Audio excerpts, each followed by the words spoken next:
Batenge tambula munywanyi waffe Dr. Jose Chameleon muyinza okugamba nti abantu nga bakyukakyuka abantu nga bekyusakyusa mwawulirako olutabalo yali mu ng'ali bimbiina ebyenjawulo yatandikiramu NRM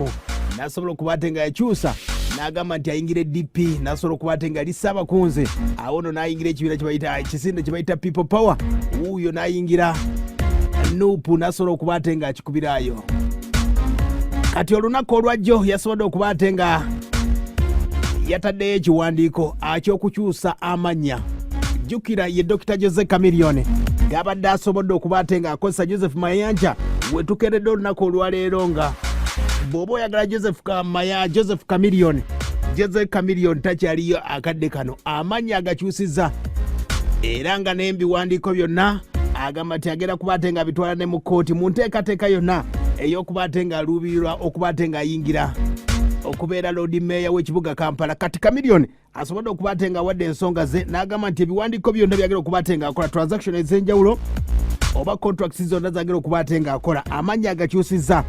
okuva ku Jose Chameleon kati erinnya ye Joseph Mayanja mwabagamba nti ate onaagamba nti otegese ekivulu Jose Chameleon yakunyaza ebyo gomanyi amannya kati agaliwo agakyusizza mu mateeka agakyusizza mu mateeka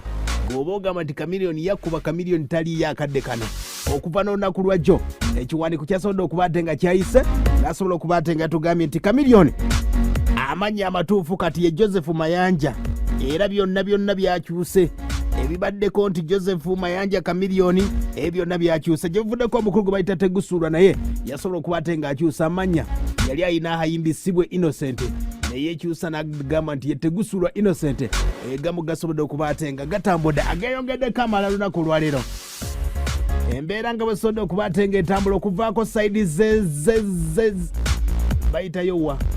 sayidi z'emulema eno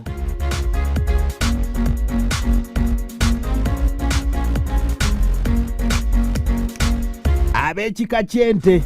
bino byammwe nammwe mubiwulire ensonga nga zisobodde okuba ate nga zitambula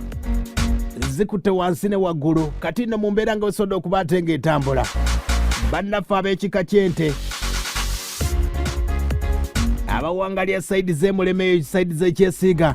waliwo omwana muwala asobodde okuba gwe nasobodde okuba ate nga nfunako namusobodde okuba ate namufunye okuba ate nga atubuulira embeera nga bwesobodde okuba ate nga etambula ye ategeezezza nti olutalo lutambula akadde kano bali mu kulwanira ttaka lyabwe baagala okuba ate nga bezza ettaka lyabwe lye basobodde okuba ate bamaze emyaka 5 nga bali mu kkooti mwana muwala ono bamuyita Nabakooza oba aga music yeyita stick girl era ng'obudde buno agumbye sayidi z'emulema okuba ate nga bataasa ettaka ly'ekika kyabwe ab'ente kati embeera nga wesobodde okuba ate nga etambula mwana muwala ono asobodde okuba ate nga tufunfunyeeko okutubuulira ey'okulwanira ettaka akiisizza mu kuyimba era ng'oluyimba olw'oluyimba lwasobodde okuba ate nga bakoledde abeddira ente sooka owulire obubaka bwammwe omwana muwala ono ng'atubuulira ku by'ettaka oluyimba ogera kuba ate nga oluwulira amannya nze stick girl ery'ekika nze Nabakooza Sylvia ensonga endeese wano nzize okwekubira omulanga oba okukuba omulanga olw'ekika kyaffe ab'ente nga tusibuka mulema ab'ente mwenna mbakoowoola nga mbategeeza nti ettaka lyaffe balitwala kikonyogo naye ng'akaayana ekyapa kye kigamba birongo mulema akaayanira ewaffe ku butaka bwaffe emulema naye abo abakola ku by'ettaka beesuuliddeyo gwa naggamba simanyi lwaki balaba ekituufu ate ne bakibuusa amaaso naye nga mbategeeza ffe gye tuli ku lusozi emulema tukyakuumya ettaka lyaffe mwana muwala oyo oyinza okwebuuza amaanyi agajja waye yasobodde okuba ate nga yabakubyemu endongo yagenze mu studio n'abakubira akayimba ab'ente bonna oyinza okugamba nti weddira nte bw'obeera eyo ng'olanya ng'ogamba nti jjajjange emulema ate ebizibu bituuka ate tojjukirako wadde n'ebyogerera eyo kati ye yakubakubidde akayimba era ogenda kuba ate ng'okawulira mwana muwala ono ng'agamba nti bo bakyaliyo ku ttaka lyabwe wadde nga kkooti yasobola okuba ate nga bategeeze bawadde emyezi 2 ng'ebawadde ogw'omusanvu n'ogw'omunaana basobola okuba ate nga bavaayo oba ennaku 3 basobole okujulira omwana muwala wuno ng'atunyumiza embeera nga bwetambula alwanirira ttaka lyabwe ate era nga muyimbi twakamalayo kati wiiki nnamba ffe twesiga bakama baffe bajjajjaffe naye atutambaala ajje ng'amanyi nti weetulifa ab'ente. Obubaka bwange bwonna bwensindikira ab'ente abajjwa gye twawasa gye twafumbirwa mwenna. Obubaka obwo buli mu luyimba olwo lwe nafulumizza baluyita tudde eri abalamuzi. Aya basi mwana muwala we gwe bayita Stiggalo ng'abeekalisizo ndowooza mumanyi nnyo. Abayimbi ab'enjawulo bangi nnyo oyinza okugamba nti mu Uganda abeddira ente abayimbi g'otaddewo ddoboozi ki ku kikaakyo. Kati mwana muwala ye agenze mu studio okuba ate ng'alwanira ettaka lyabwe ng'osobodde okuba ate ng'akadde kano babagamba nti babawadde emyezi 2 basobole okuba tebalivaako. Kwe kumubuuza abayimbi nga tebannavaayo.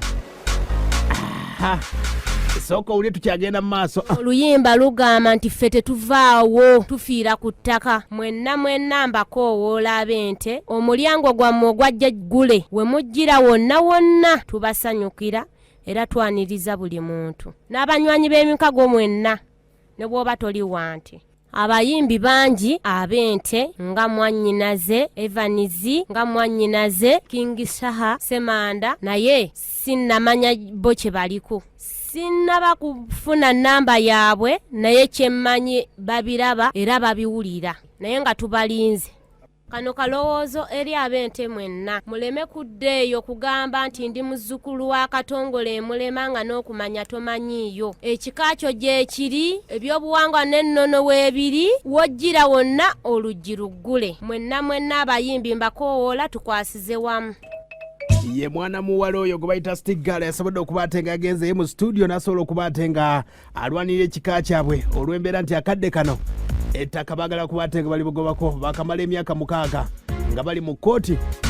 Abali ekyesiiga mumanyiiyo oyinza okugamba nti weddira nte abayimbi mbawulira waliwo olukyamuzaakiriza oli wa firimu tebannakulabako emulema era bagambye nti eddoboozi ery'owamu Sentinale sobola okuba ate nga tubategeeza era bategeeza nti omukulu Kakooza Mutale yabaddeyo gye buvuddeko wakati mu kulwanira ettaka eryo nga balirwanira basobola okuba tebali bazza ettaka lya jjajja waabwe ab'emulema. Mwana muwala oluyimba luno sooka oluwulireko oyinza okuba weddira nte n'eri eggulire ndikoledde mu nsonga ezo oyinza okugamba nti ate ndi muzzukulu wa Katongole ebizibu ebigwe mulema togendayo wadde n'akamu. Kati awo goba oki ensonga ki mwana muwala osobodde okuba ate ng'okoze ekyenjawulo osinze ne ba King Saha Manisulu Semanda ba Chris Evans Kaweso basinze bonna abalaba n'alabirawo ku nsonga ezo zonna yasobodde okuba ate ng'akikoze. Mwana munnamasaka akayimba katambula bwe kasooka kawulire.